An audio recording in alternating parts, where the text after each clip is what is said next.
Okay guys, welcome back na naman sa aking YouTube channel, no? So ngayon pag-uusapan natin yung in-game updates nitong si Night Rose, which is sobrang dami, no? So simulan na natin agad dyan sa 12 new events will be introduced. So ano-ano ba yung Kuya Bag? So 12 yan mga boss. So including na dyan yung apat na 300 days, ayan. Check-in, support tom, commemoration quest, advanced support, 300 days commemoration, crow protection, ayan. Tapos yung panglima naman yung weapon style combination order, which is ito yun guys, medyo mahirap siya. Tapos yung pang-anim beginner member weapon style order, yan order na naman. Tapos yung pang-pito, yan legendary glider, which is ito yung sobrang sulit, no? Actually mali tayo ng pagkakasomon ko. Sayang yung ipon, pwede tayo makakuha sana ng apat na sure ball na epic glider sana. So, yung pangwalo, syempre, yung boss raid event. So, ito, napaka-solid na to, lalo na sa mga alt. May chance ka makakuha dito ng instant morion or yung pang summon. So, ayan, daily to guys. Kailangan talagang umattend kayo. Tapos, ito naman is weekly.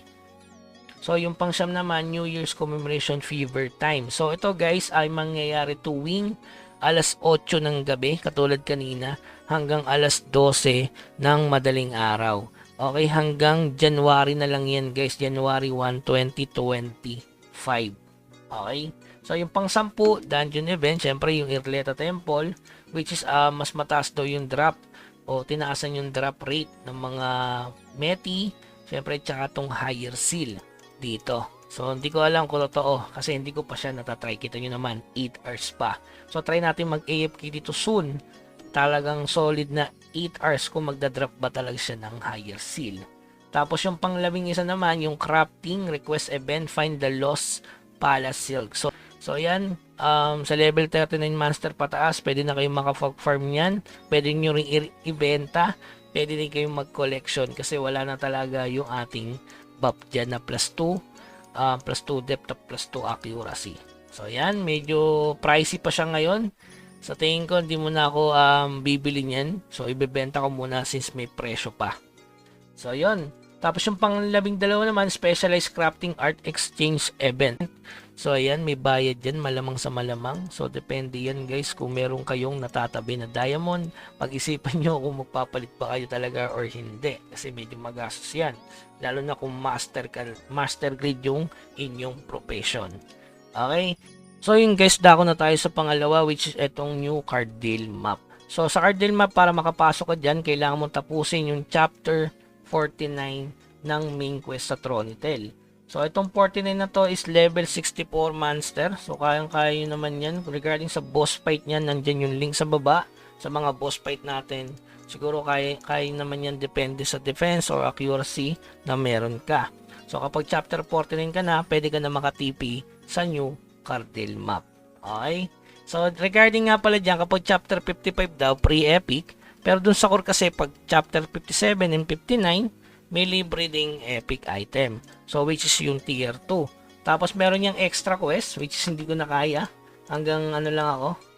Hanggang extra quest 12 lang. Kasi ito is level 7 dito na. Which is hindi na ako natama. Pag ganyan hindi na ako natama, hindi ko na tinatry guys. So magpa-level na lang ako soon or later. Baka kayanin ko na rin yung master dyan. Pero matagal-tagal pa guys. Kailangan konting progress pa. Okay? So yung pangatlo naman, syempre pag may bagong mapa, may bagong gear. Ito tinatawag na inner armor. So marami nag-a-ask paano daw siya i-craft. So ayan guys, pwede nyo naman ito i-craft gamit yung yarn na pwede mo makuha sa daily quest. Which is ito yun guys. Yan, yung yarn na yan. Pag kinrap mo yan, ayan, pwede ka na makapag-craft nung unang armor. Napaka-solid nito kasi depth to guys eh. Kita nyo naman, plus 7 yung sa akin. Tapos ito, para makakuha ka nito, kailangan mong i-dismantle to. Okay?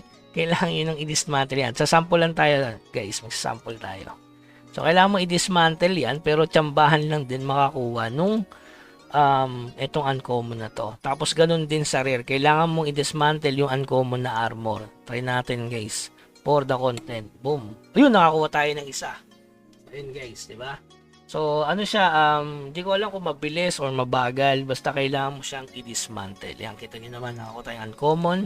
So, So, kailangan natin mag-craft ng uncommon para makakuha tayo ng rare. So, ganun lang siya kadali, kumadali nga. Pero sa ngayon kasi napakamahal nung yarn. Kanina kasi nakapaldo tayo sa yarn, di ba, binibenta natin. So, kapag nakapulot kayo, benta nyo na muna hanggang may price. Katulad nito. Ayan, di ba? Kaya nagka 640 tayo dahil dyan sa new map na yan. Ayan. Di ba? So, pag may presyo pa, benta muna. So, pang-apat, new weapon style added. So, regarding sa weapon style, ayan, pang mga mamaw. So, check nyo na lang yung para sa inyong class. Dahil may mga bago dyan, mga boss. Tapos, yung pang-5 naman, gear detail information window improved to display the tier. Yan, ito, regarding sa detail nga naman ng equipment. So, makikita nyo naman yung armor, meron na siyang tier, lesser, middle, tapos higher. Tapos ganoon din sa mga rare item. Yan, napaka-solid guys. Kasi nga hindi ka na malilito kung ano yung tier 1 dyan, tier 2, or sabihin natin kung ano yung pagkakasunod-sunod ng lakas sa tingin mo. Tapos yung pang-6, ito, the exchange has been improved. Yan, including na nga, naka-display na yung tier ng equipment. Tapos dito guys, may nakita ako sa weapon style. Ayan, kita na yung in possession. Kaya kung mamimili ka sa weapon style, hindi ka na mahihirapan. Medyo madali na siya, mga boss. Okay? So, regarding sa exchange, diba, pinag-usapan natin nakaraan na baka nga yan ay maging unified market. So, yun nga, nangyari nga, nagkaroon sila ng roadmap, andyan yung link sa baba, na magkakaroon ng world exchange, which is nakaka-excite pa yun. Syempre naman, mga boss, sakto lang naman yun, na para mas siguro para maging fix na yung ibang price ng mga item. Ay, hindi, variable pa rin pala yan. So, magkakaroon ng balance siguro sa lahat ng server na. Okay, so dahil word dyan, pwede ring ibukod. May mga item na mapupulot lang para dun lang i-bend sa world exchange na yun. Hindi natin alam. So, abangan na lang natin yung updates regarding dyan. Kaya nga mag-subscribe sa channel para lagi kayong updated sa mga nilalabas nating content. Tapos yung pang-7, ito, Party Dungeon Renewed. So, ito, binago na yung Party Dungeon. Mahirap ba? Depende kung malakas yung progress mo, madali siya. Pero may mechanics na dito, bawal ka na mag-AFK. Meron akong content dyan sa baba regarding paano namin tinapos to. Syempre, inuna ko lang naman yung stage 1 na lang guys, kasi makakapagpalit ka naman ng remnant. Kasi almost 6 weeks, 6 weeks times 3. So, meron kang 1/8. Pwede ka na makapag-craft ng isang remnant every season. O sabihin natin every reunion yung Party Dungeon. So makaka-remnant ka. So di naman masyadong masakit yun. Basta may remnant na isa, goods na yun para sa inyong progress. Tapos itong pang-8, Season 4 of Word Content will begin. So yun, Season 4 na ng Word Content. So alam nyo na yan guys. Tapos yung pang-9, change implemented to the Special Dungeon. So dito sa Special Dungeon guys, binago na nila. So meron na kayong sariling dungeon, no? Kung rook, di na tayo magkikita, mga bishop, tsaka rook. Kung knight, sa knight lang. So, wala na masyadong contest kasi nga, meron na kayong sariling mga masarta. So, pero sa Eerie, syempre, server pa rin niya. Makikita pa rin yung East 102, East 101, tsaka 105. Pero dito, tayo na lang makikitaan dyan. Kaya ang technique dyan, guys, halimbawa may pumapatay ng boss dito, pwede kayo mamulot. Kasi pag piniki kayo, maging slaughterer sila. So, pwede sila maging red name. Tapos, kapag red name, kailangan linisin yun, di ba? So, bahala na kayo dumiskarte dyan. Kung kukontest kayo dyan, kahit puro kayo alt, pwede naman siguro makikilot lang, no? So, yun, pang-10, mission completion event and guild order improvement. So, regarding naman sa mission completion, kita mo naman, yung sa mission completion natin, imbis na legendary dun sa glider, ginawa nilang epic.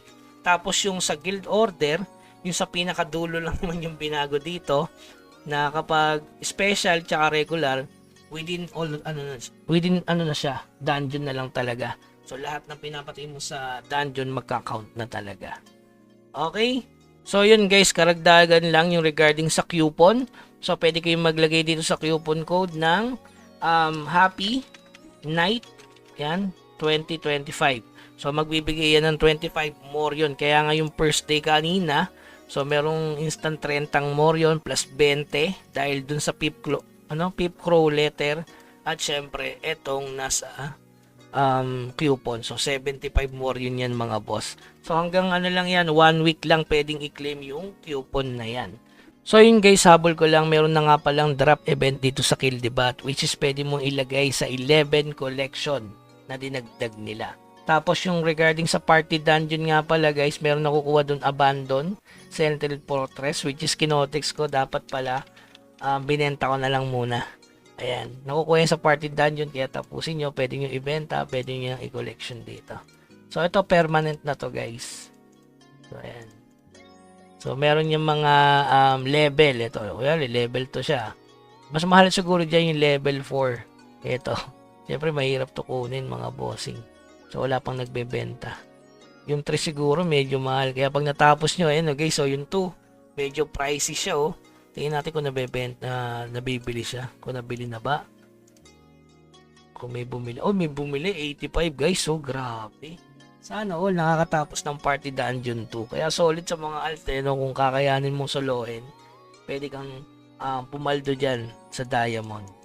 Okay, so yun lamang guys. Keep grinding. Huwag kalimutan mag-subscribe sa ating channel. Hanggang sa muli. Paalam.